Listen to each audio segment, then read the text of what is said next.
I've done one of these split live feeds, and apparently there was another button I was supposed to push that I forgot to push, but we got there eventually.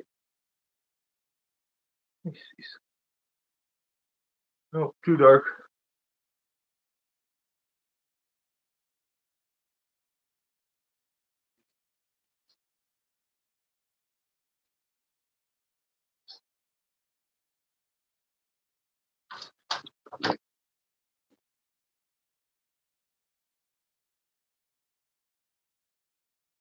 Leave it. What's up, Ground Pounder? First gen, how are we?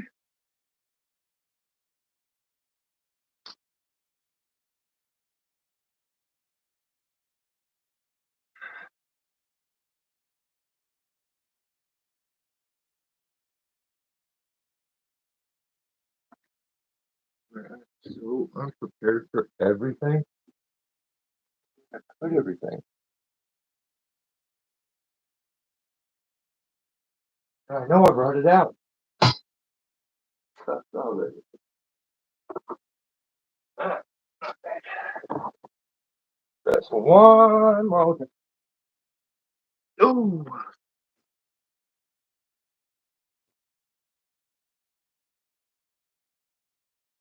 First gen, you are the man.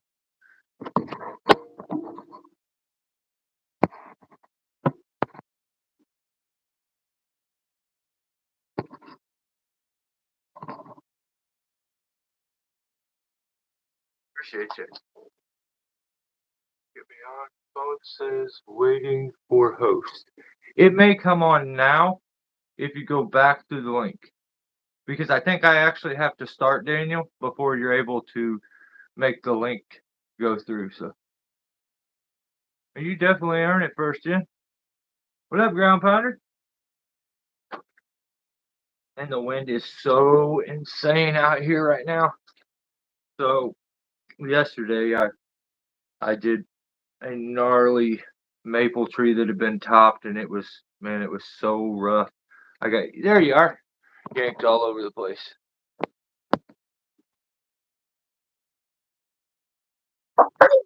Hey. All over the place. What's up? Hey. Glad to be here. What's happening, bro? Hey. I kind of didn't get a chance to say it, but we are gonna. I mean, a thumbnail says it, title says it. We're gonna interview Daniel here today, and yeah, just go a little more in depth, kind of find out some of the stuff. Daniel's seen it all. I feel like he's been putting out videos for so long on YouTube and been a tree guy for so long that I think this is going to be a pretty fun interview in general for me. But full disclaimer, me and Daniel do not know each other. We've never talked.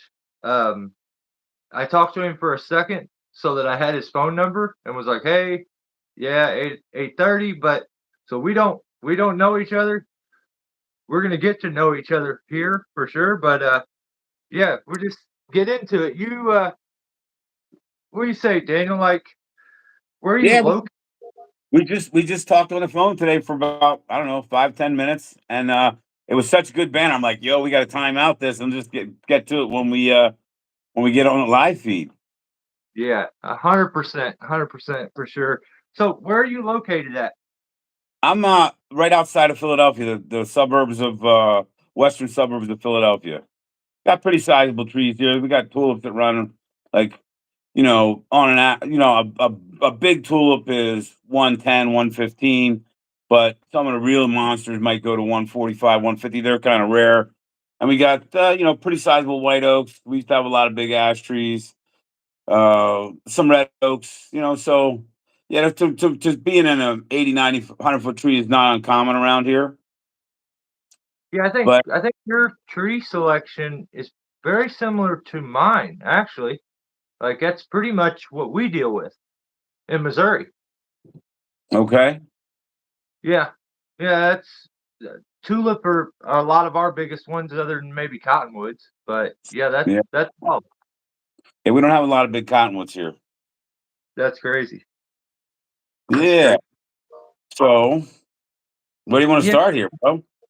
yeah. I guess we could start since we're doing YouTube channel. This is all on YouTube. Let's talk about how you started, like how video production has changed from when you got into making a video for YouTube compared to now. It has to be night and day. Well, actually, if you're cool with it, Mike, I'm going to do this. One of the things my philosophy of like a video, if I'm going to ask someone to spend their time to watch me, I want to give them some value real quick. So I just thought it would be kind of cool to run over my take on the running bowling or the bowling. You cool with Okay. that if we just spend like Yeah, 5 minutes on a road? Yeah, yeah. because I've actually most of the time I'm tying off, I'm either using a running bowline or a clovefish with backed up with two half hitches, and well, I've just taken to the habit with the bowling of let me see if you got this here. There's your single bowling, right? I have seen them pull through. I had one pull through on a big top that I lowered out once, and I saw one almost pull through recently when we were pulling with a truck. So generally, they a lot of guys will say we need to back off with the Yosemite tie off. I never use a Yosemite anymore. I'll just leave a lot of tail, like at least a foot of tail. And if I'm doing anything heavy, so basically that's going to give you a little bit of leeway before it pulls through for your normal standard rigging. If I'm rigging anything heavy, I throw the second loop on top of there. Now you got a double bowling, right? And that changes the Changes that bite completely, that doesn't it? bend ratio, so that you got that strength. That knot's a lot stronger. Again, I'm like that's minimum. That's the least amount of tail I'm ever going to use on a bowline. I'm never gonna tie a bowline with anything less than that. And if I'm pulling with a truck or something, I'll leave a little more, whatever, and then I'll just throw a stopper knot on here. This one I learned from Graham McMahon. He said mentioned it on one of the forums. Rather than the Yosemite tie off, I'm just going to throw a stopper knot in there so that it can never suck through. And that's just easier, and it's easier to tie, it's easier to untie. And yeah, that's the way I like to run with the bowlines. Like I say, most guys don't think about it until you've seen something with your own eyes. Like you've seen one pull out. The one that pulled out on me when I was lowering this top out, actually, I had it on video. Didn't have the guts to show the video though, but I Oh, went and I reviewed the video, right? And I'm like, I thought maybe I mistied it. How did I? Then I went and looked at it and was like, no, you didn't mistie it. I'll tell you, it did no damage at all, and the ground men were laughing their butts off, like because it looked a little foolish up there. But what are you gonna do? it So happened. there's my little spiel on the bowling. Well, I like that. I don't. I mean, I think you see the people teach the Yosemite and all these other ones that are very, very complicated. That is, if you know the bowling, you also know that. You should be able to add that extra twist and do it. It's safer. The stopper knot gives a little guarantee there, a little extra, security.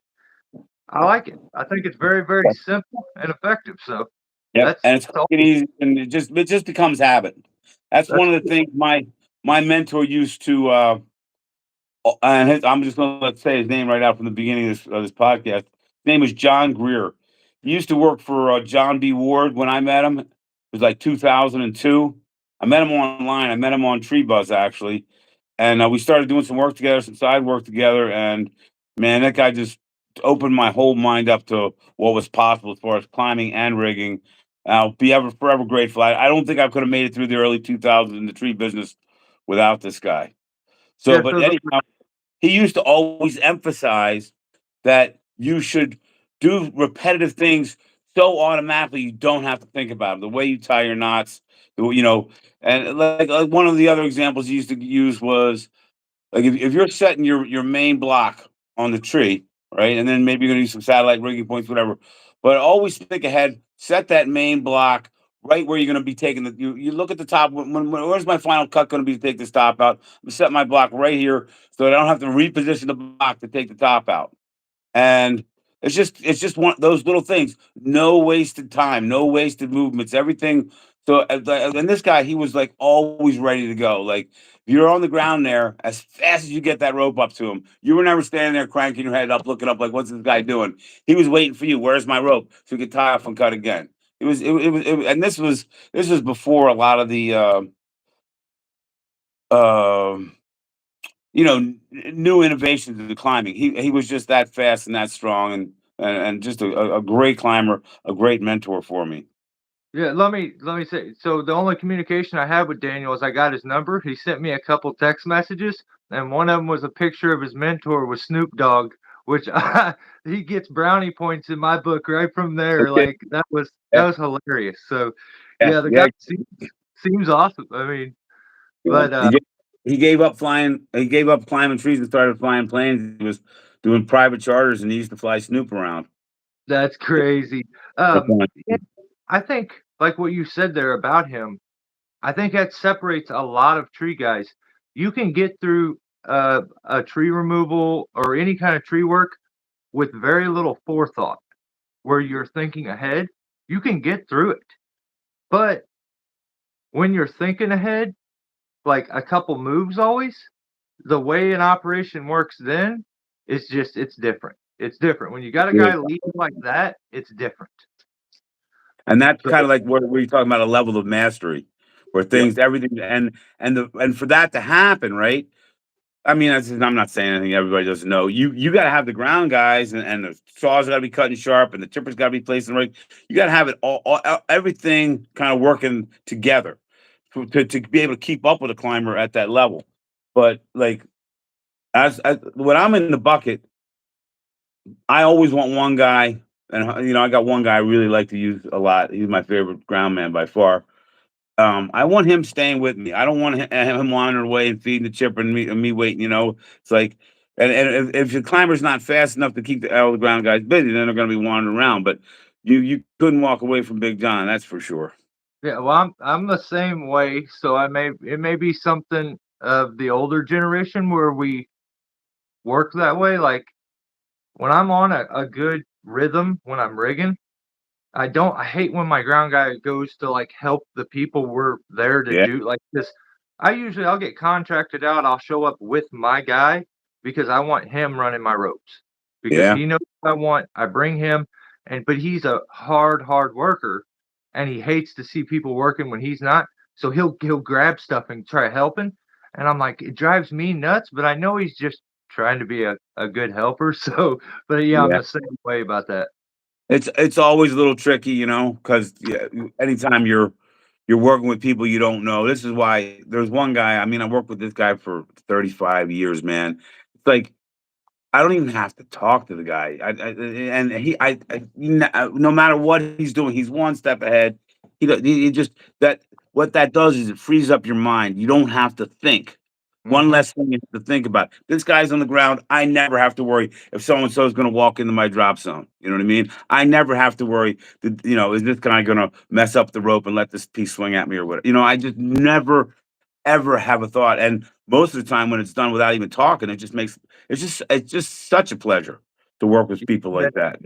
Yeah, I've had guys that will like they know nothing. Well, I've never used them, never worked with them before, and they'll tell me they have years and years and years of experience, and then they show up, and it's not what I want. It's like they know nothing that I would want personally, and it takes so much time to get used to that. That relationship from guy cutting to guy ropes and running the ground is it's so important. Yeah, So and everybody's got different styles. So, you could have a guy that really knows what he's doing, but he's just never seen the way you like to do things. what's Yeah. up, Greg? Hey, guys. Also, if you have a good question or something that you want to know, leave it in the comments. I'm doing my best here to kind of multitask and keep up with them. So let's. I'm trying to think of which way I take this. Let's say let's do this. You are a bit controversial on YouTube. Yeah. Especially one of the big things is the barber chairing stuff. Where like I personally think I understand where you're coming from when you do this, because I'm a person that, like, you can tell me something doesn't work and not to do it, but I wanna know why it doesn't work. And I wanna know if there's a way that it maybe could work. So, like, I'm not good enough with, like, being told that, "Hey, this is how this works." A lot of times I need to know why it works, how it works, and what makes it work. So, Yeah, am I man. on track? I mean, when you get to that why, right? And this is so. I mean, it's just that this way this industry has been for so long. It so conforms to this way of doing things, but they don't understand the why. They were taught, and you can imagine. Okay, you're a new climber. So I was too. I'm sitting in a bar listening, talking to this climber. Like, I never was in a saddle in my life. I said, "Tell me how to climb trees." He said, "Well, undercut everything with weight." Okay, undercut everything with weight. But I never asked why. Right? Yeah, So so there's so much of that going on. Make your notch a third of the way through. Make your hinge 10% diameter. Safe working loads on the ropes, 10%, 20%, whatever. Like there's just like so many never do this, right? Now, when it comes to barber chair, um, there's a lot of guys. It's a lot more dangerous when you're in the woods than when you're doing tree work in a suburban situation. It's a yep, really pretty much a rare occurrence here. But these guys, a lot of guys who grew up working in the woods, they know somebody, their father knows somebody, their grandfather, their uncle, someone that got killed by a barber chair. And it's like this real taboo thing. Don't never do barber chairs. Well, I mean, to me, I I'm okay, not I'm not afraid of doing a barber chair, right? And the reason I'm not afraid of doing it is because I'm the one that's inducing it. I'm inducing it with the pull on the rope. yeah, I'm gonna be nowhere near the base of that tree, right?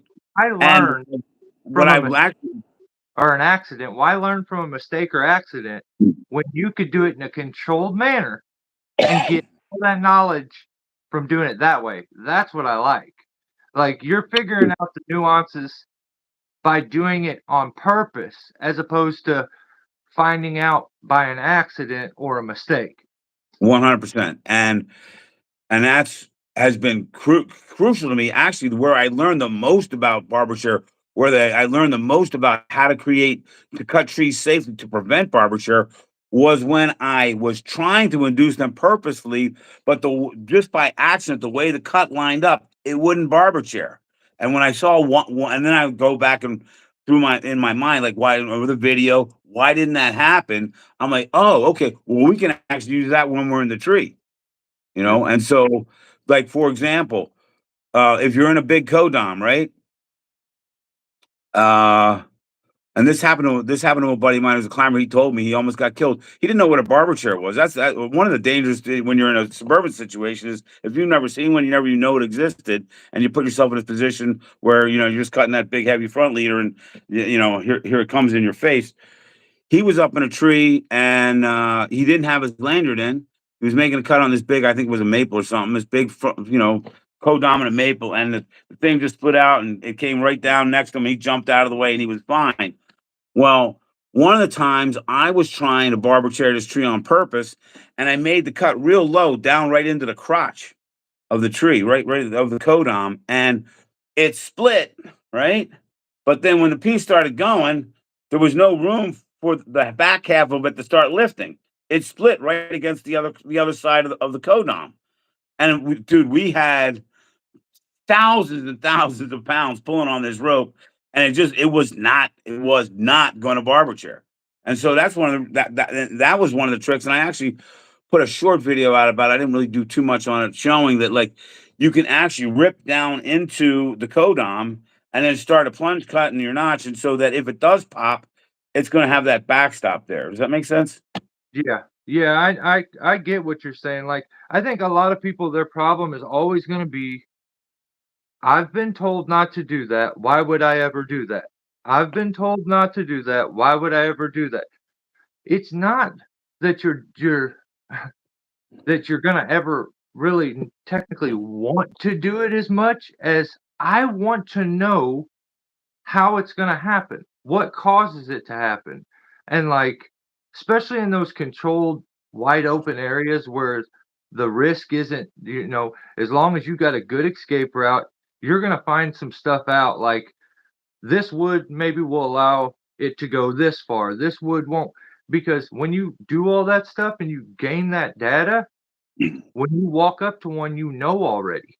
You have that extra data that a guy that only knows that a barber chair is potentially hazardous, he's walking into it a bit blind.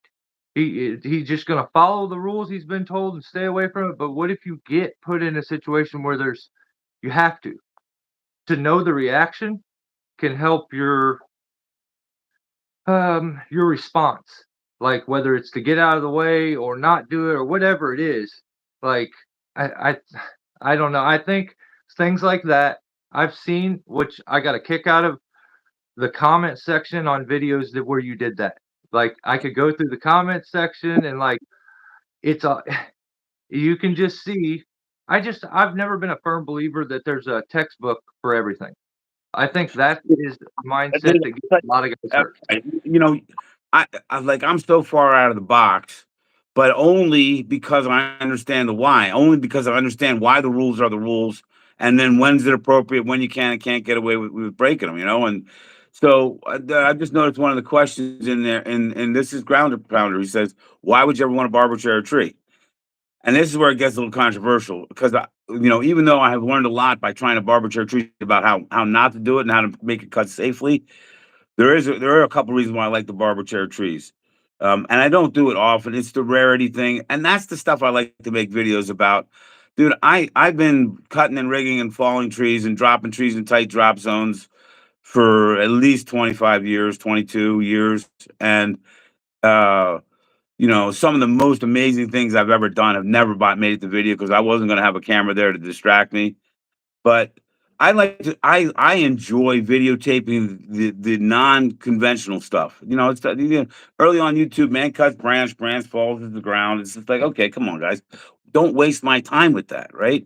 And when it comes to the barber chairs, even if it gets people talking about it, like we're talking about it now, or other people talking about it, like Dan Murphy, what a so and so blankety blank, look at him, barber chair and trees. That kind of conversation, stimulates the type of thought processes and maybe helps, someone along the way gain some insight as opposed to not. But ground pounder, here's why I like the barber chair trees. Um, there was a time when I was dropping these two big trees. It was a wide open cul-de-sac, and I just didn't want to poke any holes in the blacktop. And so, if you ever noticed when a tree barber chairs, as it comes over, it kind of lifts and then it's coming down. So it's cantilevered, and where it hits, it's not coming straight down where those, you know, side branches can poke right in the ground. It's coming down more like tip first, and it spreads the weight out, and so you're not going to poke holes in the blacktop as you would otherwise. That's one reason. The second reason is actually, which is lazy man's way of cutting trees, and this is and not even just lazy man's. Like, I haven't been in the hook since 2017. And the last time I wore the hooks, my feet ached for 2 years. I limped around the job for 6 months, wondering if I would ever, is this good? Am I going to be able to go to work tomorrow because my feet hurt so much? So Yeah. I like it's not an option for me. To me, I can't risk getting in the hooks and going back up a tree, even if I thought I had handled whatever the root cause of that was, which I certainly haven't by now. But I'm not going to risk my feet hurting for 2 years to be 45 minutes up in a tree in the hooks. So there's are certain times when, like, I can actually shorten the drop fall. If I could just shorten that drop fall up by 15 feet, 10 feet, I can make the lay here. I can drop this thing from the ground, right? And so I can actually, kind of like visualize and time that barber chair to actually shorten the fall up. It's a little bit risky. You have to have a wide open drop zone because if the tree barber chairs and the grain twists on the way up, you may be pulling that way, and it starts splitting in the grain twist, and then it goes one. It doesn't go to the leg. You got a wide open drop zone, but you just need to shorten it up a little bit. It's not a bad way of doing things. And actually, if you're the one tree that I did not barber chair on purpose. I was trying to use a Coospe on this one. It's called. Is this the biggest barber chair you've ever seen? If you guys want to look it up, right? It was this But huge ash tree growing on my one of my best customers' properties, and um, I was trying to cut a Coospe with it, and I didn't think it had enough. Uh, Fibers in between the top and the bottom of the tree to barber chair it. I grabbed the camera, waiting for it to like crack, break, crack, and go over. But it creak, creak, creak, and like it was a long time. I think it was well over a minute, 90 seconds. I think it was of creaking, popping before it opened up and then barber chaired. Obviously, if I had kept cutting, the Coospe would have worked.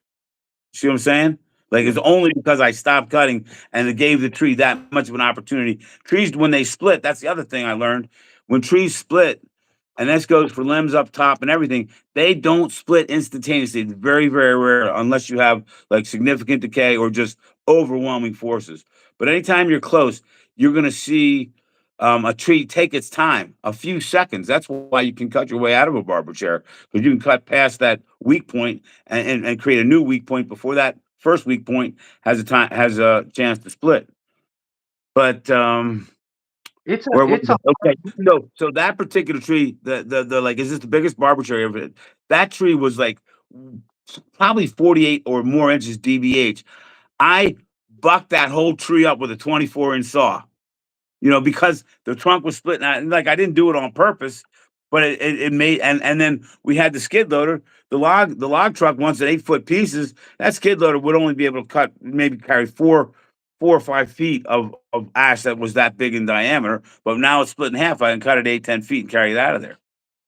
Yeah, well, you get some benefits from it. I think it's a really hard one to just articulate for me in general, where there would be a reason for it, because I've been trained so much that it's you never, never, never, never. But like when I watched it, you were actually doing it, and then like as if a scientist would go out and do an experiment, you were predicting where you thought the barber chair was going to happen, then doing it, and then collecting the data afterwards and realizing, well, I was a little bit off. So like, okay, if you were to put someone was to put a shallow face cut, and the tree's already got a lean to it, they get a shallow face cut into it, meaning not wide open, and it closes up. Depending on how far you cut in and how much meat you left, that tree could still potentially barber chair at that point. If the notch closes. Like the knowledge of how far you can get in without it starting to barber chair, I feel like is really important because like you could have that same situation if you were to put a really like not a deep notch. Like it wasn't shallow in angle, it was very short. Like you didn't go in very much and Yep. you started to cut there before you ever make it to that notch. If you know that wood and that potential lean and everything, you may have just created a complete barber chair. It would be basically like just making a back cut because you didn't make a big enough notch. So it's a hard one to verbalize, I think, and explain why you would, but it's intriguing for me. Like I enjoy those videos. So So a couple of things come to mind. Number one of the things I want to do is just what you just said, right? I want to take a big coat on and like ash. We're running out of ashes. But they're the around here. They by far are the most prone to barber chair. And I want to take a coat on. I want to rip it right down the middle, 6 to 8, 10, well, 12 to 15 inches, let's say, and then just plunge in and just start straight back, cut out the front to show that there's just no way that's going to barber chair. The only thing that's going to happen is going to split the trunk and take the trunk down, not up. You know what I mean? If that split goes down the trunk, right? Um, it's not a barber chair. It's just a split stem. You see what I'm saying? yeah, yeah, yeah. All I see right. the And the barber between chair refers to the action of the lift. yeah. And then the second thing, which again is something, and I've actually started writing an article on this. We're talking like it's up to 9,000 words. It's just like, whoa, dude, you're out of your mind expecting people to read 9,000 words in a barber chair. But it's pretty well written so far. But Just the way what you said when you said like a shallow notch. Okay, so the standard is you cut your notch a third of the depth of the diameter. So a shallow notch would be anywhere 30%, 25%, 20% would be considered extremely shallow. Anything under 20% would be like almost like a mini notch or something. Anyhow, but that will cause the tree to be prone to barber chair, right? We all know that. Mhm. And the reason that is because it's easier. There's not so much. You're not into that the full width of the diameter of the trunk. You got to split that trunk, so it's like splitting a side off the wheel of a big round of wood, right? You start trying to split it down the middle. You're splitting it off a corner, so it's easy to do, right? So if you want to prevent barber chair without going to all the trouble of plunge cutting or wrapping a tree up or whatever else you have in mind, if you just think, this tree might be a little bit prone to barber chair, let me just take a little precaution here. You make your notch deep. Make your notch 45 to 50% of the way through that trunk of the tree. And I promise you right now, that trunk will be very, very resistant to barber chair. Because for a barber chair, and this is all in the article, right? For a barber chair to happen, you can't just split straight up the middle of the trunk, right?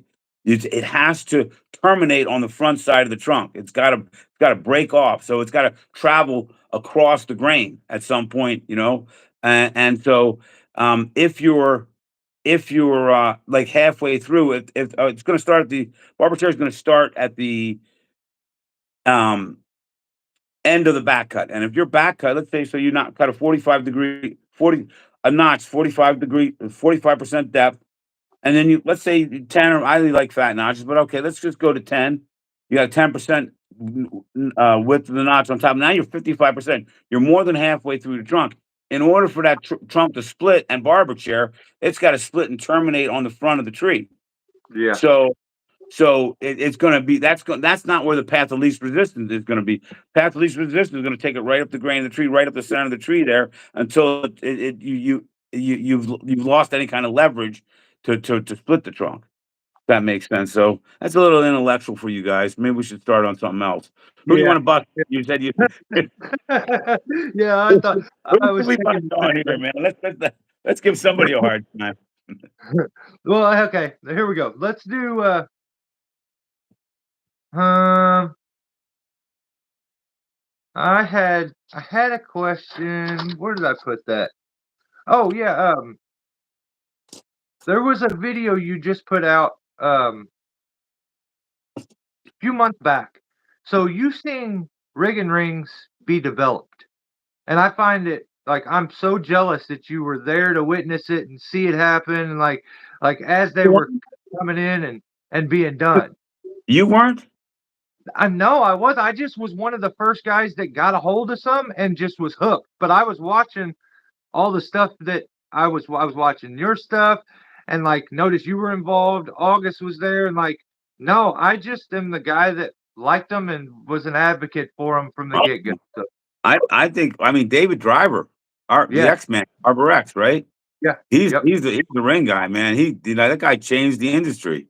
That's yeah, something to be proud of right there. That's a contribution right there, man. yeah. Because those rings are. I mean, I actually was given um, two sets of rings, a double ring and a single ring on the sling that's got the slots in it. I forget what they call that, super Oh, whoopee or whatever it is.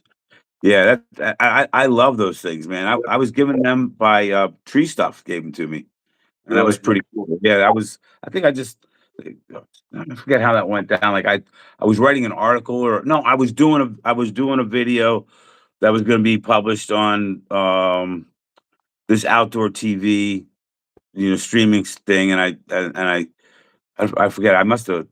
What's the former owners over there, Tree Stuff? I forget his name. Good dude. I told him I was doing this stuff. He just sent me a whole care package full of stuff, which is That's one of the very few things I've ever been given. The few little perks I've ever been given as far as, so that's a good feeling, right? yeah, yeah. John, what's going on, brother? So also, I feel like I kind of relate to you, and there was nobody out there being like, "Hey, go check out Daniel Murphy's channel. Go check out Daniel Murphy." Like, there was nobody helping you along the way. So how was how was it at the beginning when you started making videos? What kept you going? Was it just archiving this stuff, or was it the fun of just creating something, or was No, something else? no, it was pretty much done out of hate. Was I it? mean, yeah, it was just like these people are such, I'm not gonna say the word, and like, okay, you know what I mean? You want to talk a bunch of crap? All right, let me show you something. You know what I mean? So it was like, yeah, there was one the first one of those first videos I made with Pat. Man, these guys were like blowing these branches out, and they were just taking them forever. Too many raps, whatever. We don't need to get into details. And I was just busting on this guy, like, dude, that's like ridiculous, man. You've never seen efficient rigging in your life. So then I went and like, all right, well, then I better show the guy. And so I always kind of was into video production, even before I started, using it I was like videotaping my friends' weddings and stuff like that, and the little music stuff. When I was younger, always messing around, and then. Yeah, so I got really kinda lucky. My best friend from high school, his son was going to Drexel as a media arts guy, and so he was learning about building websites, and he was doing video work, and so I went into the Mac store. I'm like, "Give me the biggest, baddest Mac you got."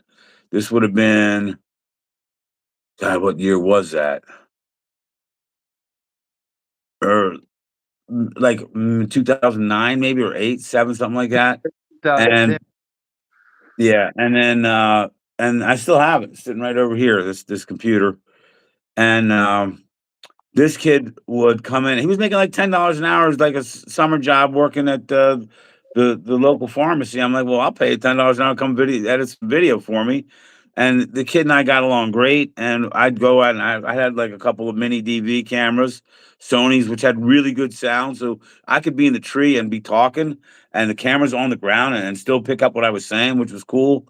And Wow. we shot in mini DV. I had three cameras on the job pretty much anytime there was. I didn't necessarily have three people to run, but anytime I thought there was something cool going on, I'd bring three cameras with me, and then bring the video back, and we'd upload it. And we were shooting on Final Cut Express.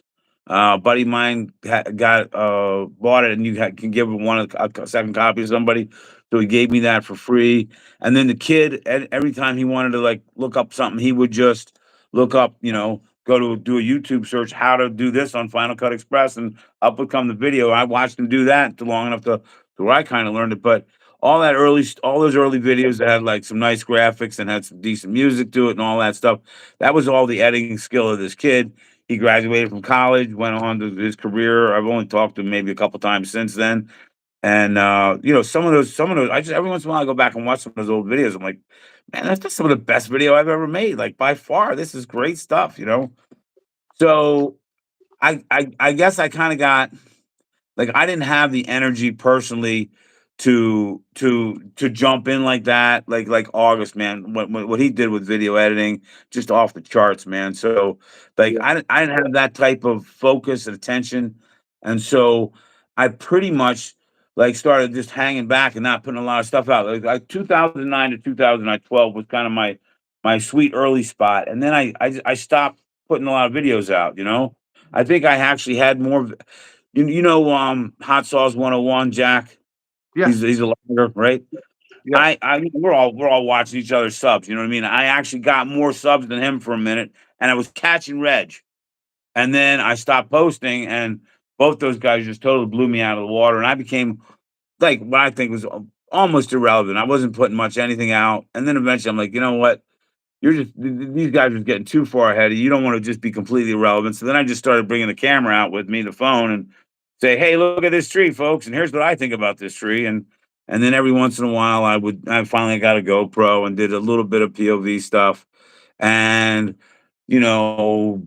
started. I had to the 4K stuff can't be edited on the old Final Cut because it can't handle that type of data, that, yeah. So I started using DaVinci Resolve just on my personal computer, and I know the very very basic stuff there, so it's nothing fancy, and the production value is pretty low, but hopefully the quality's there. I try to make them short and give people a little bit of information. I'm gonna try to give you some value, you know, and not and yeah, I mean, it's definitely vanity. I definitely like, you know, watching myself, you know, think I'm the best in the world and all that, like we all do. And Yeah. and and and then, you know, but I'm trying not to. I'm trying to make sure that people have a little bit of get a little value, show a little something, and you know, and contribute to the industry. Try to move things forward a little bit. Yeah, I try my best. That's one of my things. I feel like I've done it for so long that now when I do make a video, there needs to be something of substance in it that you can get, like, because 'cause I've done just the "look at me, I'm awesome" for so long that, like, I burnt myself out on it. So, Right. you know, I just I like the informative stuff, but, like, even with the barber chairing, I'm more of a physical, like, I need to it helps me to see something to know why it's wrong, and just the video of a barber chair happening sometimes is enough, like, gives me a little bit of info, like, "Oh, I seen the way it responded, I got a little bit from that." Whatever it may be, but, you Yeah. know, I try to use everybody's stuff as a bit of a reference source if I can. Do you remember that video I put out years ago about using ladders in tree work? Yeah. Does that ring Yeah, a bell? actually, So you know, on the forums, people would post these videos of people, you know, getting hurt on ladders, all these amateurs, whatever. And so I started putting a little montage together, you know, ripping the videos from YouTube, and I'm sitting there watching this, and I'm just like laughing at these guys getting hurt. I'm like, you cannot do that, man. You can't be making fun of these guys getting hurt. So it's like, all right, well, let me do one that has a little bit of informational stuff about, you know, when to possibly use ladders and what's wrong, and you know what the potential dangers are. And actually, I've gotten so many comments on that one, like, oh my God, you saved my husband's life, or you saved my life. I was about to do this and that, and so that was kind of cool. But that again, that goes to like, you know, we all got our own personal ethic about what we feel comfortable publishing and what we don't want to publish, you know. And yeah, I mean, I another thing I really been meaning to do is, you know, go and rip a bunch of videos where you see these people getting hurt and see what went wrong. And I got a couple of them. Like, there's one called like Flying Ground Man. Remember that guy in France, and they were taking the yeah, spruce out, and the million stubs up top, and the top went the wrong way, yeah, and it pulled the guy, like, yanked him by his arm, and he went flying. He almost got killed by the tree. yeah. Does that ring a bell? Yeah. So, like, I did that one as a means of showing, like, you know, what was potentially wrong there, and doing some close ups. The The climber almost got killed on that one too. It's yeah, crazy, man. there's a new one, look it up. This one's on a wood they're in a wood line, and they're falling a tree, and I think the guy's pulling, and he must have wrapped his arms all up in it or something, and as the tree went over, the rope caught a different tree, and it pulled him through the woods, probably 20 feet through the air, like, in the air, and I think he was okay, but it was awesome. It was so awesome to watch. I hope he's alright, but it was awesome to watch. Well, let me But that brings us to another subject that was a little bit off the beaten track here. Do you believe in protection, divine protection, angelic protection? yeah, I do not start a I, climb without a prayer at the base. I me, just something I don't do, man. I I'll don't pull a chainsaw. I won't pull a chainsaw out without saying a prayer, bro. Never, never. It's a I beautiful may thing. should do that. I've never my extent is always want for the climb, but I've like, yeah, it's probably not a bad idea if there's those times when I'm just falling on one on the ground too, so Yeah, well, let's look at it. All right, here. You are, this human being that happens to have access to a chainsaw and is pretty good at running it, and you're gonna walk up to the base of this tree that's leaning the right way, and you're gonna spend 45 seconds, a minute of your life. And this tree was having a lovely day, you know, it's having a beautiful day. And yeah, next thing you know, boom, it's on the ground, right? And like, and then you think, damn, I'm good, right?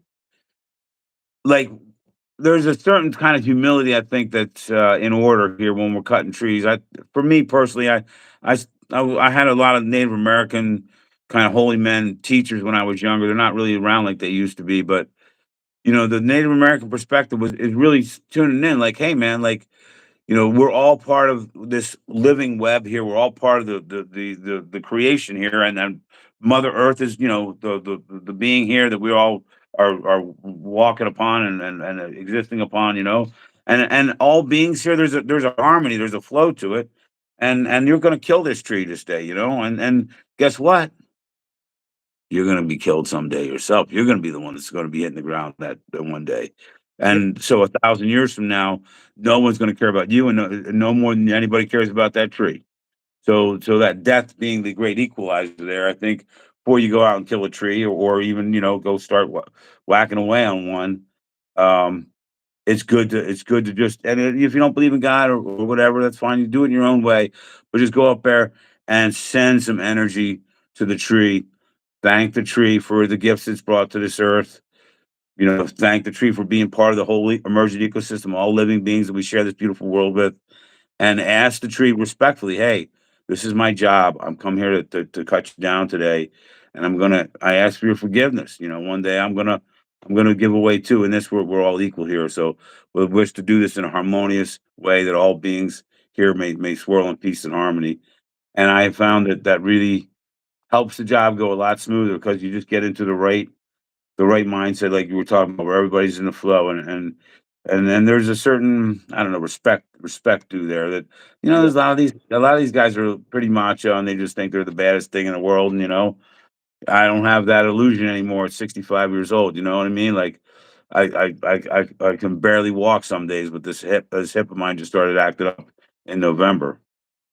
I think I got my rude awakening a little earlier than I probably would've. Like, I should still right now be thinking I'm just the best thing since sliced bread, but I had an accident that it basically crippled me, and the fact that I was able to come back and start climbing trees again, like, I'm just stoked that I can do that, just in general, just happy to be able to still do it, but, like, for you, what's the worst physical accident you've ever had on a site? All right. My injuries have been, relatively minor, uh, and have all been like the stupidest, dumbest things you'd ever imagine. Um, like just boneheaded moves, man. Like, we're not paying attention for a second. One time um, I set a ladder up on a roof, on a deck, to go onto a roof, and uh it was like 7, 8 feet. It wasn't, it's 6.5 feet. It was like I could touch the gutter. And I was gonna go up there, I think, with a pole saw and trim a couple branches off the roof. And just because the angle I had it set up on, and the ladder kicked out, and I rode it down, and I kind of stiff armed like Ah, this, and both hands hit at the same time, and I broke both wrists. And I was only on like the fourth rung. I'm like, ah, damn, you got some weak bones there, boy. Or if I had just had a little give, you know what I mean? yeah. Uh, that was embarrassing, you know. And then I've had kind of three injuries now coming down off the bucket truck. Like, bucket truck's parked, and I'm trying to. Yeah, one was last summer coming out of the cab of the truck. I missed the lowest step, and I fell 4 feet and fell backwards. Normally, if it was just open ground, I'd have scratched my, rub the dust off my elbows and gotten about. But I fell down, and started all that downward momentum turned into reverse momentum when I planted a foot, and the back of my head hit the bumper of a pickup truck and yanked my head so far forward, pinched a whole bunch of nerves instantaneously down my left arm. It was bad, bro. I was on the couch for 3 weeks. It So was nasty. how long have you been doing tree work? Started in '82, but I was Jeez, in college at the time. So then in '86 is when I pretty much 18, graduated college. I had like one course that I went back and finished up, and then 43 years? yeah, 42. Yeah, 40. I guess we're getting Oh, on 43. Yeah, it's been a while. all the injuries you've had? No, you let me finish. You know, Okay, okay, okay, okay, okay. all right. I was gonna say, And after then barber one shop time, one tree. one time I was coming down. off the ladder, off the back of the bucket truck, and I had a camera bag on me, and I kind of swung down, and I felt like the camera bag. I was going to lose the camera bag, so I don't know. I slipped somehow, and I ended up falling. And I planted an arm. My buddy was there. He said he heard it crack like a chicken bone, right? Oh, And then, you know, I'm trying to think what else. Oh, this is a crazy one. This is a crazy one. My buddy Pat's up in a tree, and wow, he's mostly done all the major rigging. He's gonna probably bomb some big pieces out there. We got the chipper set up on the street, and I literally took two little branches. You could have picked these branches up with two fingers. So two of them I had gripped in my hand, and I went over the chipper and I threw them in the chipper. How I never noticed that it had caught the lowering line, which was now on the ground, right? oh, It and I was stepping on this. I was stepping on this rope, and that rope took off into that chipper. We estimated somewhere between 120 and 200 miles an hour based on the length of the rope and the time it sounded like it went through there, right? And it yanked the rope out from underneath my ankle so fast that just standing there, I broke my ankle. Crazy. oh. And Do you have then, rubber probably from your boot on the yeah, gripping it? it was a Oh, low top, man. It was a low top. If I had been wearing proper boots, never would have broken that ankle, man. That was kind of a lesson right there.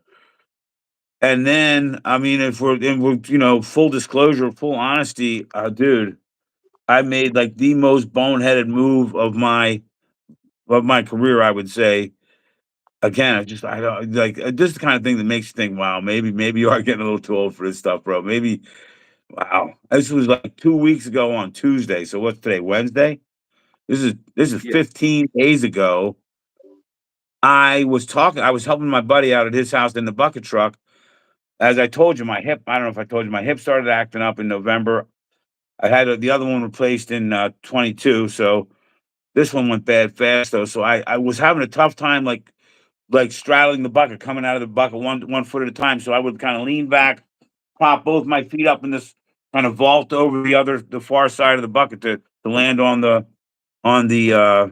to land on the ladder and that little platform at the top of the ladder where you get off your bucket, you know?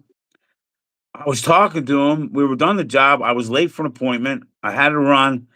And dude, I vaulted off the wrong side of the bucket. So instead of landing on the ladder, that the clearance of that bucket's 12.4, bro. I oh, vaulted 12.4 onto blacktop. My foot caught my foot caught uh, uh, uh, a sling with a beaner that I have like hanging in the bucket at all times, and rotated me, and I landed head first on blacktop. I would pay good money to see this. No kidding, right? And the thing is, I have like a fleeting image of the situation, right? I kind of remember I have this little slide shot as I was falling, but I was my buddy saw the whole thing happen. He's the one that told me what happened. he said, um, he said it looked like you were out when you hit the ground. This is why I really think angelic protection, bro. I didn't even have a sore neck. He said I was out for like 90 seconds. Seriously. I didn't break anything. I had my elbow was a little bit tweaked I couldn't like brush my teeth with my right hand for like 2 days. I didn't have a sore neck.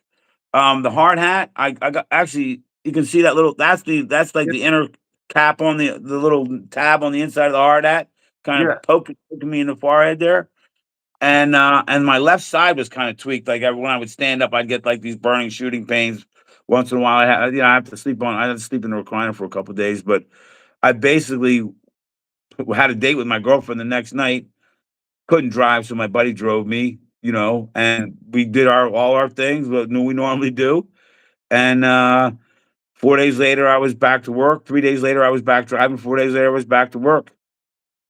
And so yeah, no, that was a pretty crazy one, man. But like, all right, so when I hurt myself last summer when I missed that step coming off out of the cab of the bucket truck, um, I was telling one of my good clients, the same lady who I barber chaired that big ash on. what happened. And I said, Kate, you got to give me a little time to get this job done. I just really tweaked my neck. I'm going to be out of commission for at least a few weeks here. She told me that her neighbor, who was 80 years old, was pulling vines. The vines let go. He fell backwards, hit his head on a landscape rock, and died the next day. Oh, So, like, like you guys are young, man. You guys, like, you bounce really well.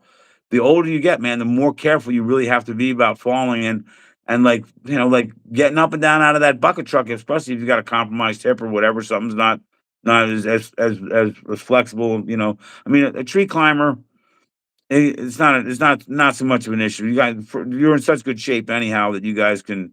It's like in football shape. You know what I mean? You could take a good hit, and keep coming back. But I'll tell you, man, it really has given me pause. Like, I just got to be a little more careful out there. These little mistakes, it's like the most nasty, dangerous cuts. Like, oh my god, am I gonna die when I make this cut?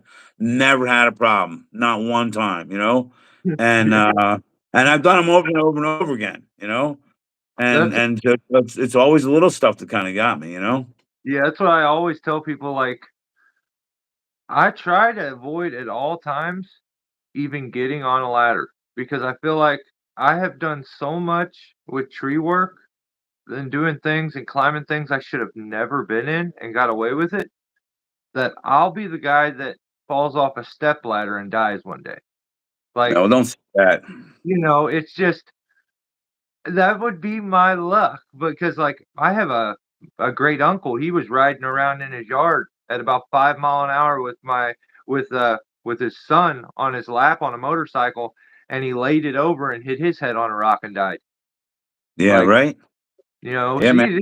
you never know, but Yeah, that's why I believe in angels, bro. That's why, because like I've had a couple of those close calls where like probably should have been dead. I know you listen to some of these other guys' stories. Listen to August. Listen to Buck and tell their stories.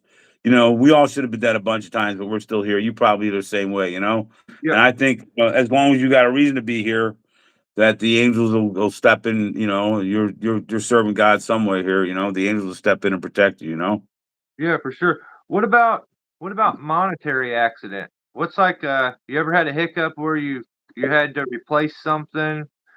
Um, what's the worst one as far as that goes? Like, I've ripped down electric lines.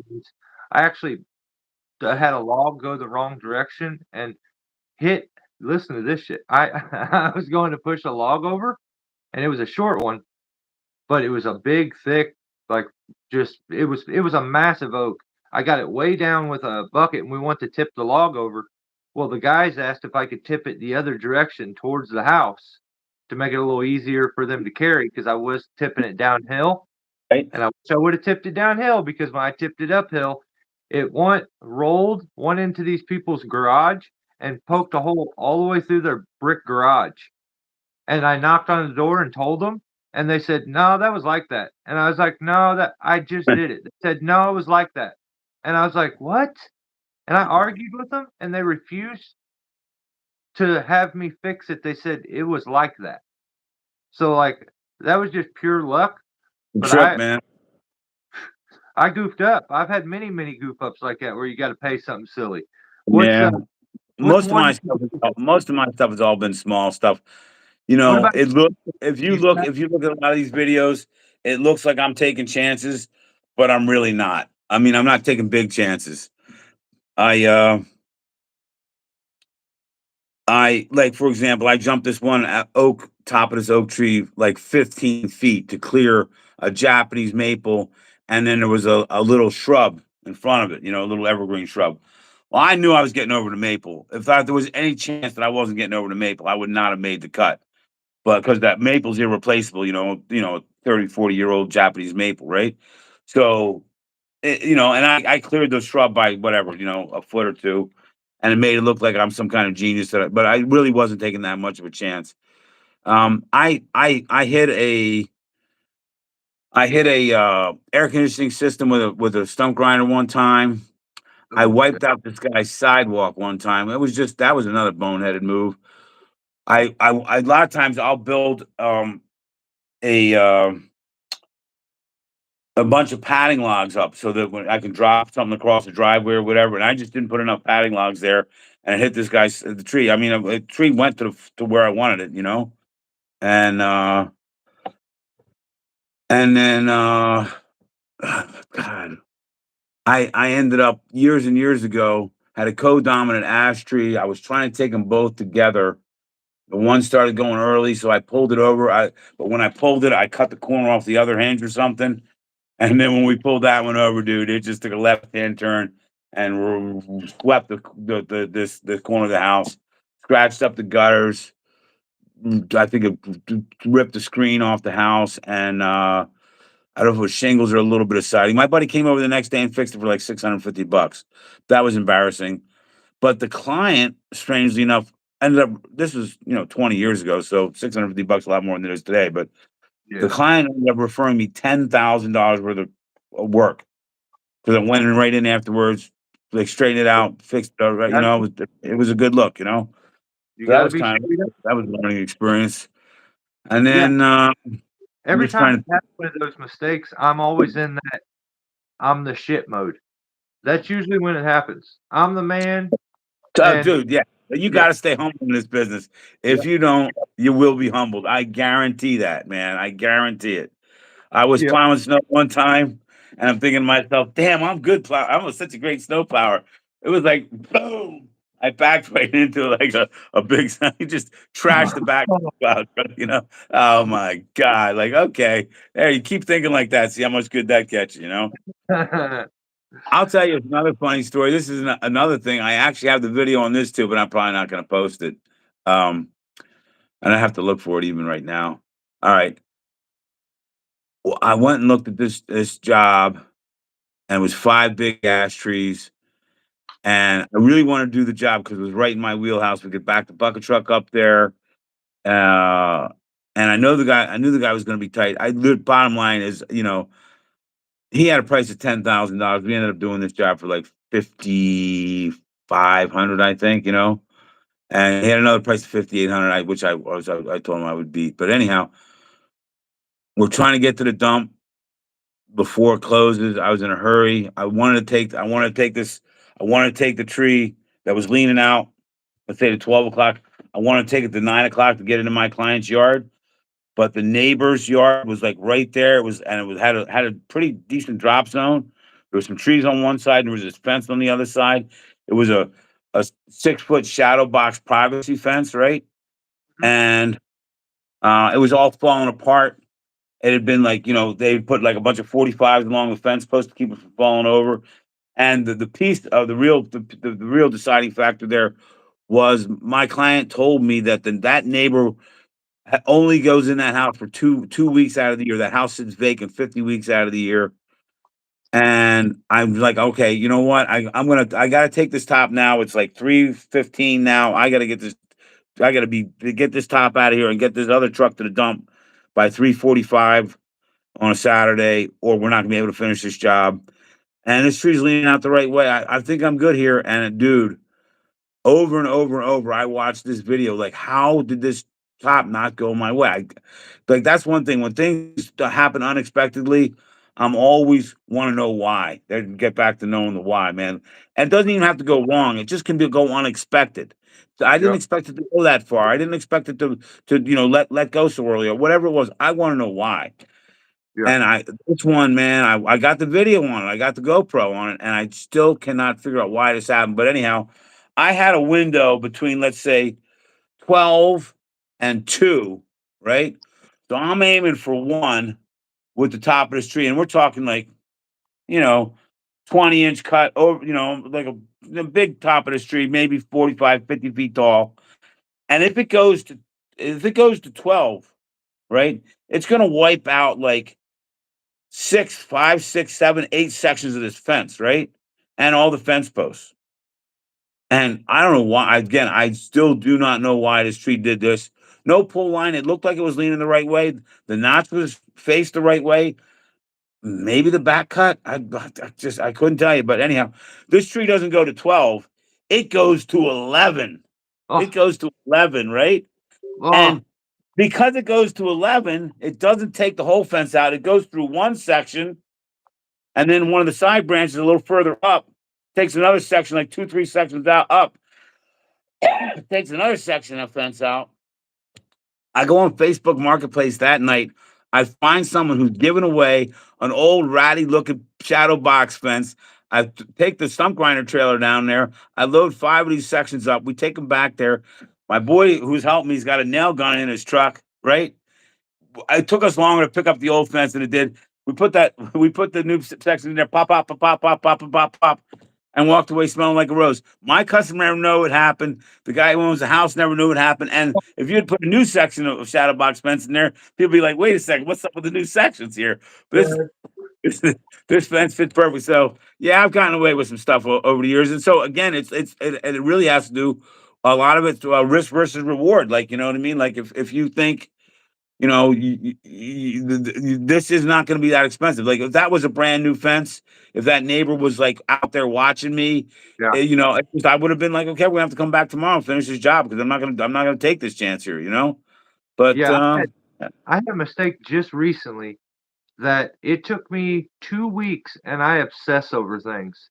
It took me 2 weeks of watching this clip before I finally figured out what had happened.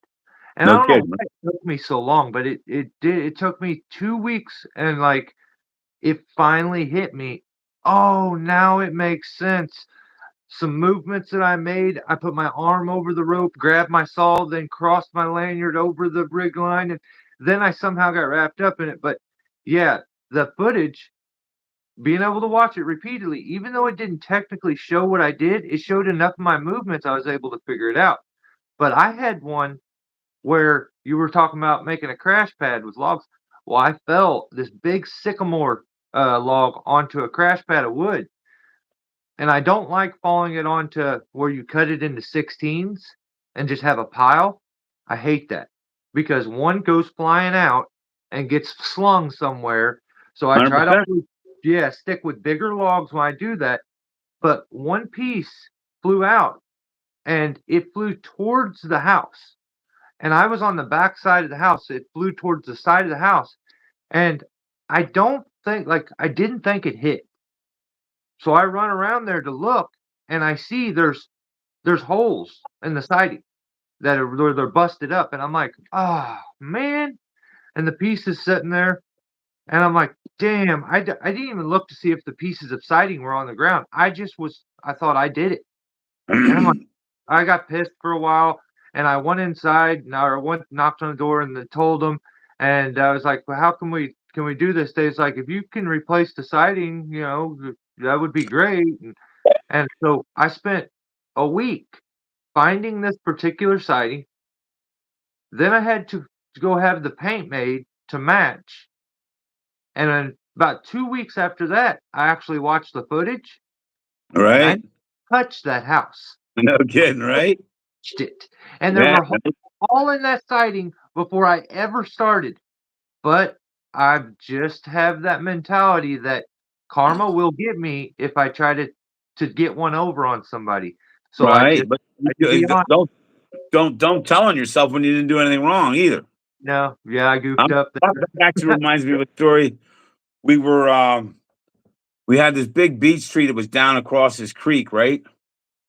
And I I had some big steel log tongs. These things are like 4 footers. They're like heavy. It's tough to pick up one man by yourself. These log tongs, right? I put a block in the top of this white oak on my side of the creek, the side where the driveway is, where I wanted to get there. And I was, and then another redirect at the bottom of the tree, and then I just drive with the pickup truck with the bull rope and they grab them with these log tongs, lift them up, and just drop them off in the driveway. Real nice and simple. One of these logs came in here and it grabbed the edge of the embankment of the creek, and the log tongs shot off with all that stretch in the road because I was stepping on the gas, bro. These logs tongs took off into the air. Oh, what? This house had just been redone. The whole front of the house, one of these modern houses, was all glass and had a second floor, side to side, a second floor deck up there with the aircraft wire going across side to side, and those log tongs just dropped ever so gently right onto the roof. Oh, Damaged the thing, bro. I damn. so I just grabbed the rope and slid him right off, dropped it right down, hooked it back up. This time I put a safety line on there in case they pop off. This I'm gonna catch it, you know? But That's I all. mean, so those are the kind of like those are good karma days, you know? Yeah, yeah, they are for sure. So, um, what would you say like your biggest YouTube related achievement? Like person you met, trip you took, like relationship you built? Is there one thing that you can think like without the YouTube channel, maybe you it wouldn't have happened or But, I got a really good thing going with this young guy. He's 24 years old. Reminds me of myself, just a hardworking guy, but God, he's got so much more on the ball than I did when I was 24 years old. He called me up. He's kind of a local kid, and he's like, "So your YouTube videos, man? I'm doing landscape, and I'm doing my own thing, but I want to learn to do tree work, man. I'll come work with you." Said, "Come on, bro, let's do it." And we get along so good. And he puts a lot of money in my pocket, and I make him a lot of money, and I'm kind of like his mentor. Like we're let the wheels turn as we're talking stuff out as how to grow his business and all that. And so it's kind of fun. Like my son doesn't really want to take over the tree. Well, he doesn't really have any interest at all, But he's done a little tree work in his life, but it's not his thing, So it's kind of cool that this kid's going to end up probably taking over everything, Not probably not too long a time either, We'll see. yeah, see my dad did tree work and he's just like a cowboy. They did, ropes. They'd have one clip on their rope, spikes, and that was it, Did That's did he, metal. did that ever climb on hemp? No. Oh, well, you know No. what? I think he may have his first like originally. So Yeah, like I got in right after hemp was gone. Like I knew people that climbed on hemp, but I never even saw it. But it was Arborplex. We were yeah, climbing on Arborplex when I got in '82. Yeah, yeah, he was he that's all I ever knew was tree work. So of course when I became a teenager, even though I knew how to climb fully and had done years worth of work with tree work already, I tried to do anything but tree work, man. I really did, just because that's what my dad did. And I just didn't want to do what my dad did. Like I wanted to do something different. And then I realized, damn, dad taught me a really good trait.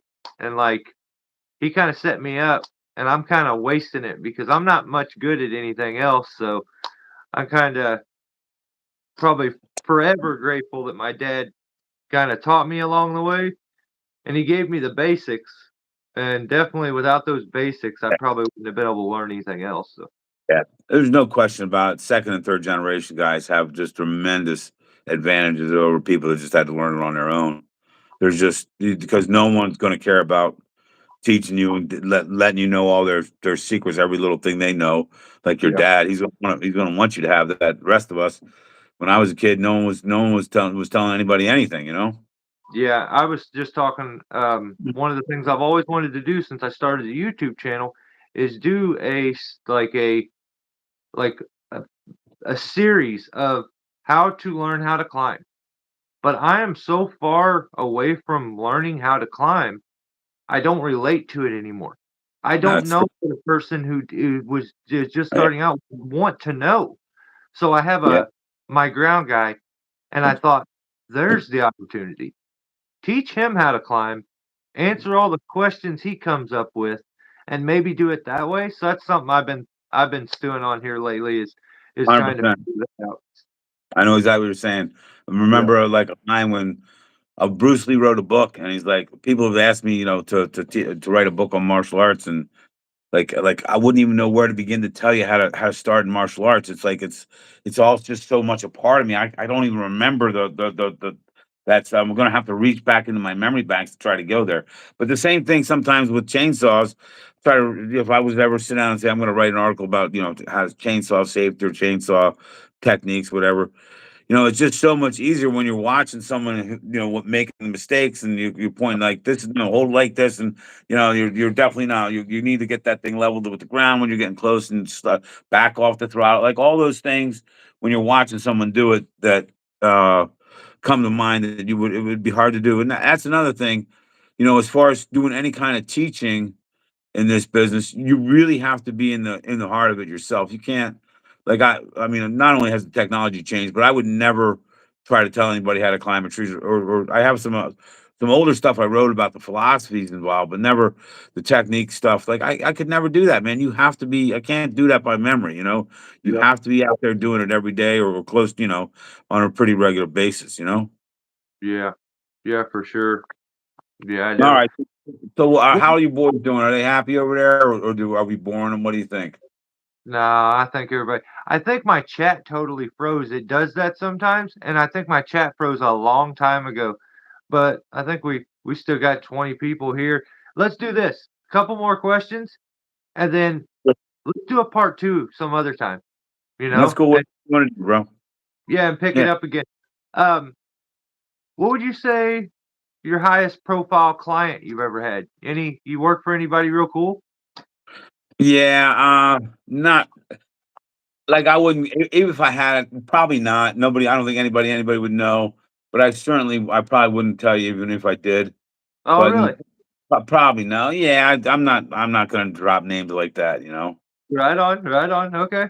Okay, Um, so now, but apparently you might have somebody who's a high school profile client you ever worked on. dude, I worked at Ozzie Smith's house when I worked with my dad. So that Okay, was that was just the one that always stuck out to me. And then just randomly, the Archbishop of New York now, he used to be the Archbishop here in St. Louis, Justin Regaili. He okay, Yeah, he randomly had a lake house down here where I live. I don't It's some random place, and so we ended up working for him.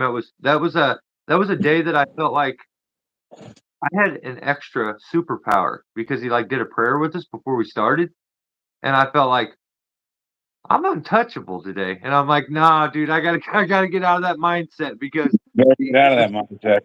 Yeah. That that is a clear sign of complacency where you think this must be safe because I never got hurt doing it before.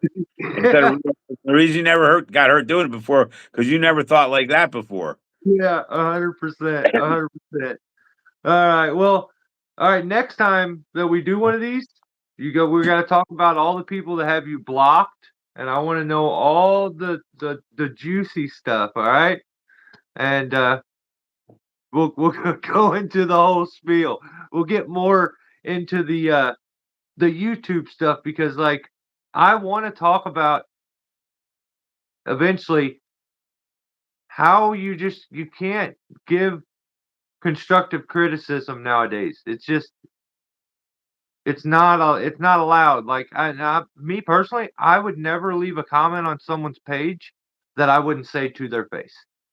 I'm just not that guy that's gonna go personal with you and be like, "You need to have this and this," and, Right? or you I'm just not that guy. If I said something to somebody on a comment about their video, it's always coming from a place of, like, of goodness, like, trying to help. But that's the problem I feel like with text messaging these days.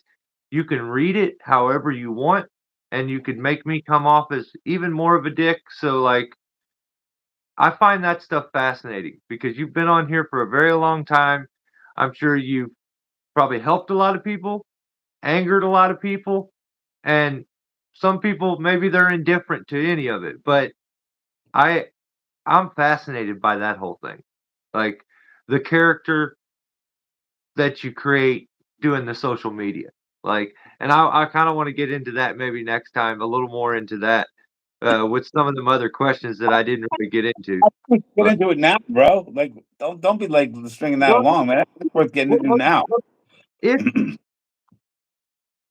So, who have okay, you been into that, like, because I'm Imma tell you straight up, I had one experience when I first started out doing YouTube videos. I had, Jaden Anderson, the one that passed away. He's the one that got me into making videos. I met him on Facebook, and he got me into making YouTube videos. That's how I kinda seen August. August, for some reason, DM'd me one day on Instagram and sent me his phone number and asked me to call him, and, So when I called him, he acted like he didn't know who I was and that I was stupid for calling him. And I was like, I was so crushed because I was No, like, to look up to the guy, and then he just really snubbed me. And I was like, whoa, why would he do that? And then he's done that kind of a couple times because of my name that I have on YouTube, Steelborn. He right? said he can't say that. Like he can't like it's I, something I think it's a great name, by the way. It's an awesome I, name I've because used the Steel you know, channel. like I was born in the two cycle, man. That's where I came into the world in. You know, Yeah, so that's one for me that like is disappointing. Like I looked up to the guy and I have very strong feelings about him, but they're not good anymore. And I think he's a good tree guy, but I think as a person, I think I'm not a fan. I'm just not a fan. And I can only imagine how many guys out there that he's done this same thing to that probably just crushed him. Like, you, dude, I didn't reach out to you. You reached out to me. And then when I tried to talk to you because you wanted to talk to, I don't even know why he talked to me. I think he wanted, I used to have a crash box that you put cameras in, GoPros, and you crash logs onto them. It was a little thing that I made, and I was smashing logs onto them, making some pretty cool videos until I started to smash all my cameras up. But right? I think he wanted that. It was when he was starting monkeybeaver.com, and I think maybe that's why he got a hold of me. And then he couldn't remember why he got a hold of me. But like he just like I've Yeah. just had anybody be so rude. So have you had Uh, anything like that? Let me just say this, all right? Because I know I can really come off rude and condescending and arrogant and in your face, and I kind of enjoy that. And kind of it's almost like a bad boy role in some ways, you know. But in general, I think there's a brotherhood here in the tree work, and I definitely, no matter what I may say to somebody that might be offensive or in some way critical of their work, and I don't hold back too well. Um, I think we all deserve a lot of respect. You know, anybody that says, "Okay, I'll got this one. I'll strap the hooks on. I'll get up there. I'll start foot locking up this tree. You know, I'll got it." You're putting your life at risk. Every single one of us, man. Every time you get up 6 8 feet off the ground, you make one mistake up there, and it could all be over. And we've all lost people like that. And so everybody deserves respect, a baseline respect. And so just temper it by saying, like, you know, whatever's going on with everybody out there, if I've said anything that's offensive or whatever, I want you to know, hey, I respect your for the line of work that you have and the profession you have, and yeah, I'm going to criticize you. I think that um life's not supposed to be easy, bro. That's not the way this planet was made. That's not the game we signed up for. When you get born, you're gonna have some beautiful moments. You're gonna watch great sunsets. You're gonna drop some sweet trees. You're gonna, eat music, eat great food, listen to great music, make love to beautiful women. And you're also gonna be disappointed. You're gonna feel shame. You're gonna feel embarrassed. You're gonna, like, you know what I mean. You're gonna experience a lot of sadness, frustration. You're gonna watch people you love die and be sick and hurt, and that's the game, right? There's it helps us develop character.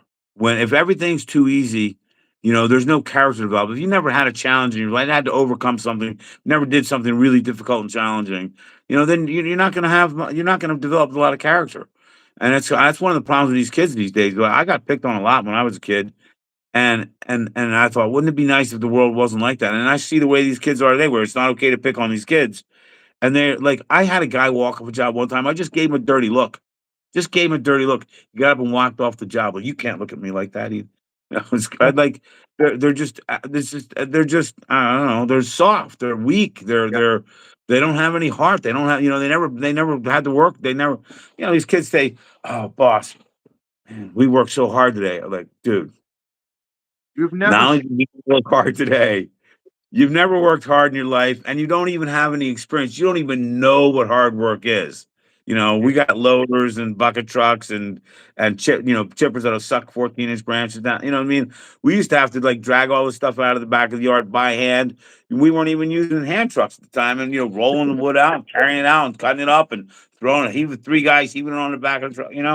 And then you think about the guys that had to cut trees down with axes and crosscut saws, and say, man, you guys don't know what hard work is, right? So I guess exactly. it's all relative, but anyhow, so the point I'm trying to say is, like if you've gotten your feelings hurt, deal with it, and how you deal with it helps you develop your character. And if you want to block me and call me names, whatever, it's cool, you know what I mean? And and I'll deal with you, however I deal with you. It's like Well, it's like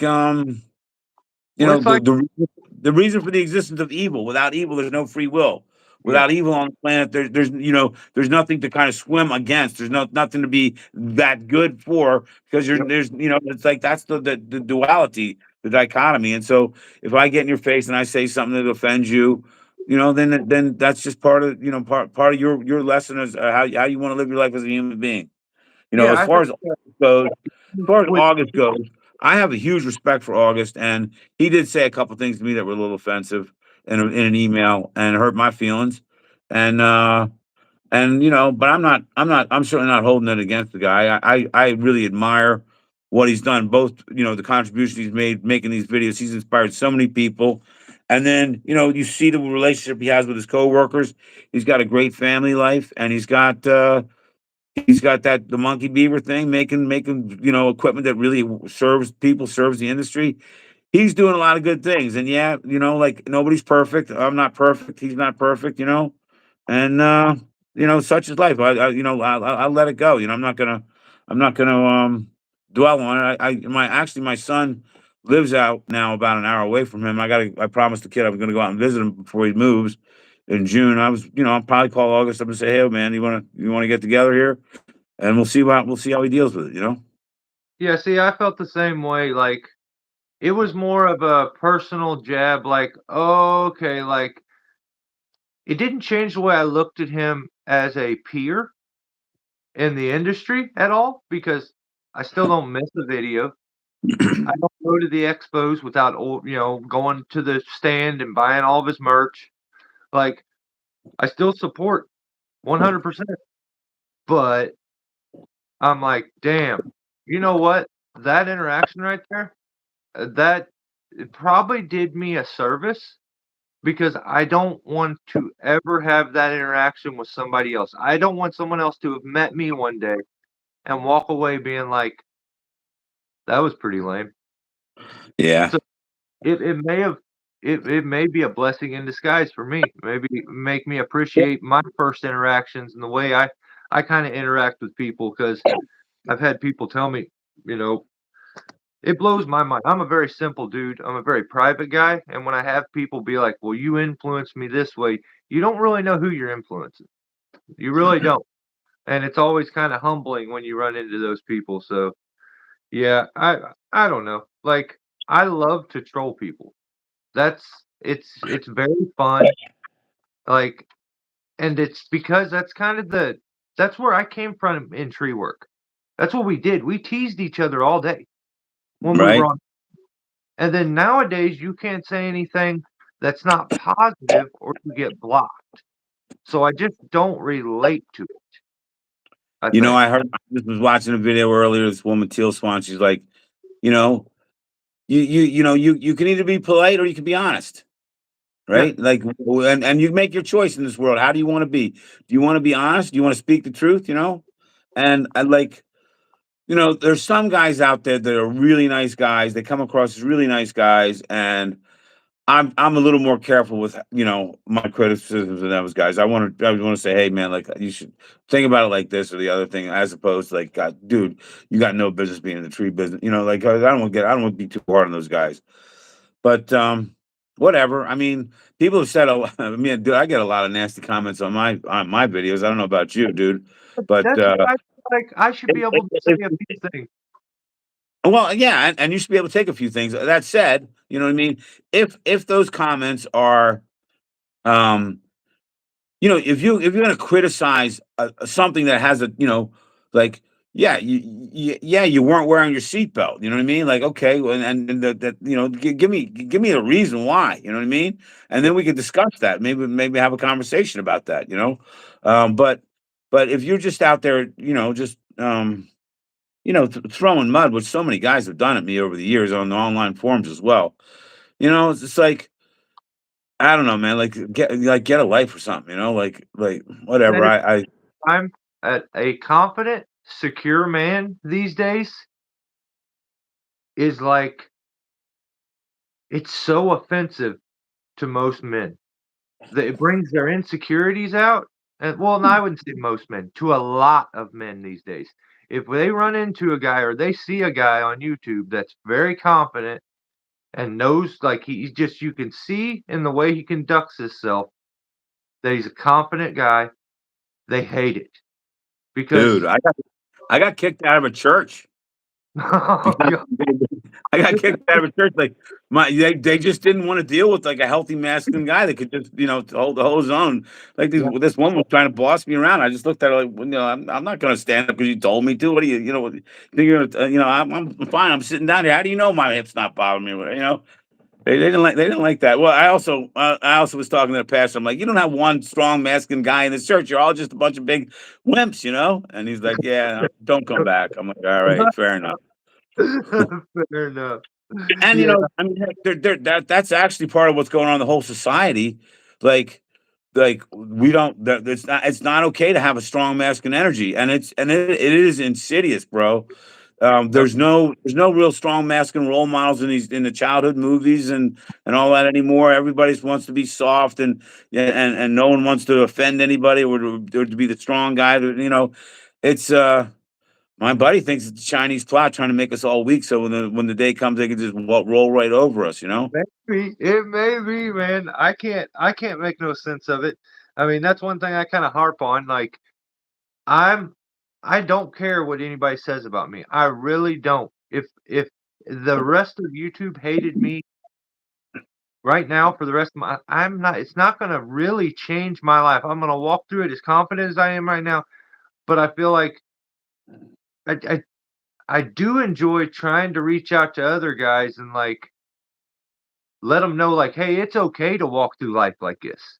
It's not a bad thing. Like, you don't have to get along with every single person you see, and you don't gotta tell them that they're wonderful and life gonna go however they would like it to go. There's struggles, like, and you just keep chugging along, keep your chin up, and, like, it'll make a man out of you if you deal with some things sometimes." So, 100. personal And opinion, tree work will make a man out of you too, for sure. It's like for that's a sure. that definitely will get you manned up for sure, 100%. Yeah.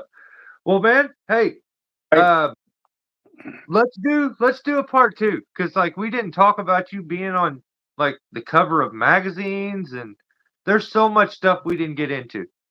You've been doing this for too damn long. That's the problem. Yeah. I'm Well, trying to think if there's anything else. What else did I send you that I was thinking of? um, Pruning. Can we just talk about pruning real quick? yeah, let's end with pruning. Let's do that. Yeah, let's wrap it up with pruning. All right. So, when I was a kid, we were taught target pruning, Shigo, and all that, right? And that's still kind of he's like the godfather of modern arboriculture and revered so much. We've been really, really slow to change. I think, back before that, they used to like flush cut, and because would see that the wound would grow over quicker. And Shigo's like, no, no, no, flush cut. Got to cut outside the branch protection zone, the branch bark ridge, and make that, all that, right? Well, I've taken it one step further. Instead of Chicago took it from the flush cut to the target cut. I'm saying target cut to the stub, right? I don't like making any live cuts on branches over 4 inches in diameter on the main stem of a trunk. I will make much larger reduction cuts on limbs, right? Let's say you got a 16-inch limb and it's got some real structural defects in it and it's over some important property, or Mrs. Smith just demands, I want that branch gone, Dan, because I need light on my garden. I'm like, Mrs. Smith, I'm going to cut the 20 feet of that branch off, and I'm going to leave 5 feet on there, and it's going to make a cut like this. It's got a couple of shoots coming out of there. Much better for the tree than me trying to make a 12, 14-inch cut on the trunk of the tree, which will never compartmentalize. So this idea of you got to make the target cut, all the focus is on target cut compartmentalization instead of realizing that trees have been shedding their own limbs for years and years and years and years and years, and they do just fine without human intervention. And if you, and it's all well and good to have that book and the diagram say, okay, this is where to make your cut, right?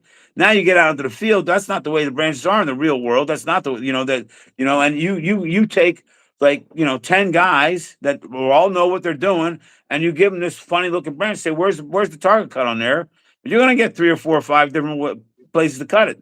Yeah. And who's going to be right? And who's, so the chances that you're going to cut back past the branch protection zone accidentally, even if you're well trained, not to mention if you just are just some drunk, shirtless climber that just couldn't care less and never been trained, you know what I mean? The chance of cutting back in that branch protection zone, the damage that gets done from that type of pruning is so much worse than letting a stub kind of die back naturally. And the other thing that keep in mind there is tree time, right?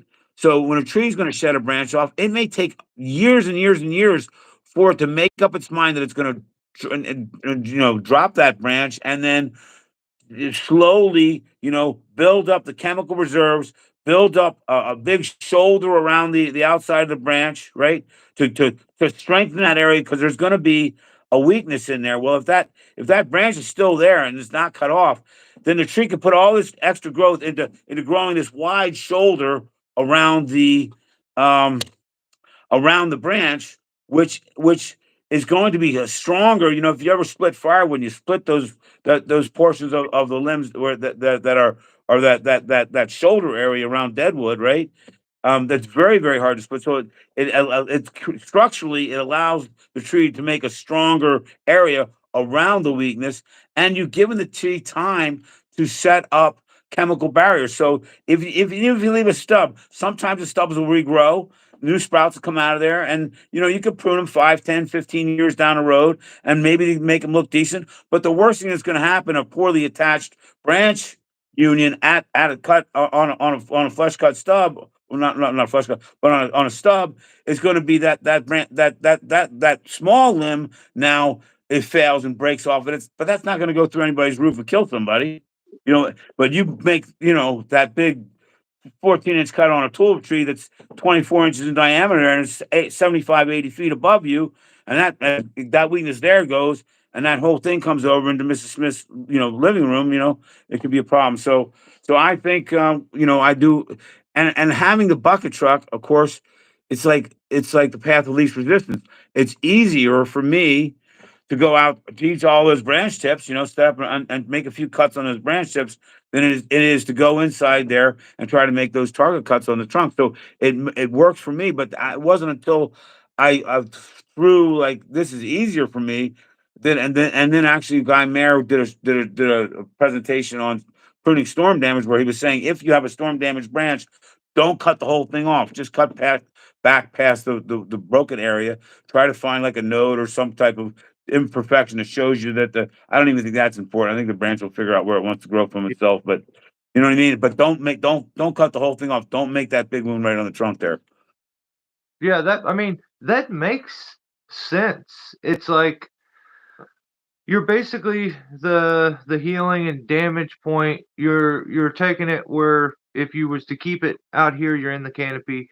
If you do, your flush cuts, you're getting into the main stem, which is even worse. Like I get what you're saying there, and I've seen some incredible things happen with trees that really I should have never seen. But we've had tornadoes, all kinds of storms come through. So I went down south to help my cousin, Mm. and I seen 20 or 30 massive red oak trees that were topped at the trunk, right? It's at the first fork, and they left about 4 foot of the stub. And these trees are perfect little balls now. Like, and to me, it didn't even like it. How? Like it that. according to the rules, that should be dead 100%. But they left a little bit and it filled itself in. And I think we don't give enough credit to how resilient the tree can be if it's healthy and what it can do at times. Like, and that's where it goes back into that, like, there's a textbook way of doing everything. And I just don't think there is. I just don't for every situation.